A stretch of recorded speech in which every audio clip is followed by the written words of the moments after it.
Tidak dapat dipungkiri bahwa pembangunan daerah pemukiman semakin pesat seiring dengan pertumbuhan penduduk yang meningkat.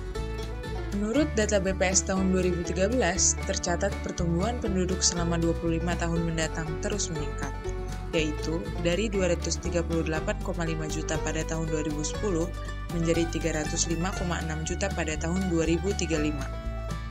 Pertumbuhan penduduk yang signifikan tersebut akan linear dengan kebutuhan akan tempat tinggal beserta konsekuensinya terhadap lingkungan. Pembangunan hunian yang semakin marak terjadi akan menyebabkan banyak dampak buruk bagi lingkungan yang seringkali tidak disadari. Pembangunan hunian yang pesat menyebabkan ruang terbuka hijau yang semakin sempit. Kondisi ini mengakibatkan rentannya terjadi banjir jika tidak terdapat drainase yang memadai.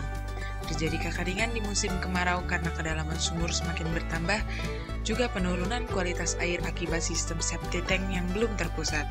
Belum lagi bertambahnya polusi udara akibat dari transportasi yang semakin maju di wilayah perkotaan.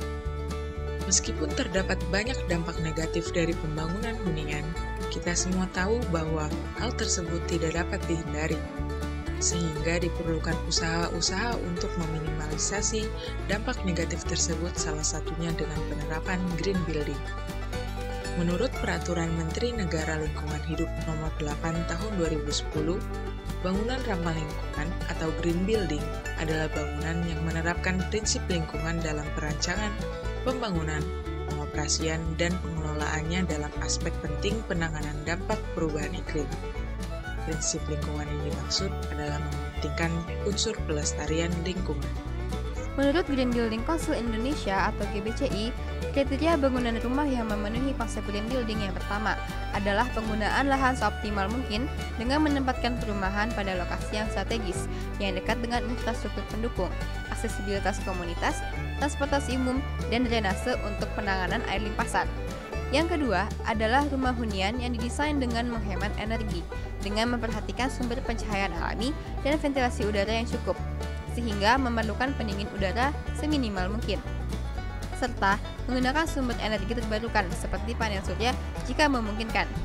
Yang ketiga adalah penggunaan air bersih yang efisien, dapat dilakukan dengan cara memanfaatkan air hujan sebagai sumber air alternatif, dan strategi penghematan penggunaan air dalam penyiraman tanaman. Yang keempat adalah pemakaian bahan material untuk rumah tinggal yang bersumber dari bahan ramah lingkungan, namun tahan lama, serta penggunaan material lokal. Yang kelima adalah memperhatikan sirkulasi udara bersih dan meminimalisasi sumber polutan untuk meningkatkan kualitas udara dan kenyamanan ruang. Dan yang keenam adalah memperhatikan manajemen lingkungan seperti pengelolaan sampah rumah tangga, keamanan, desain dan konstruksi berkelanjutan, serta inovasi dan desain rumah tumbuh.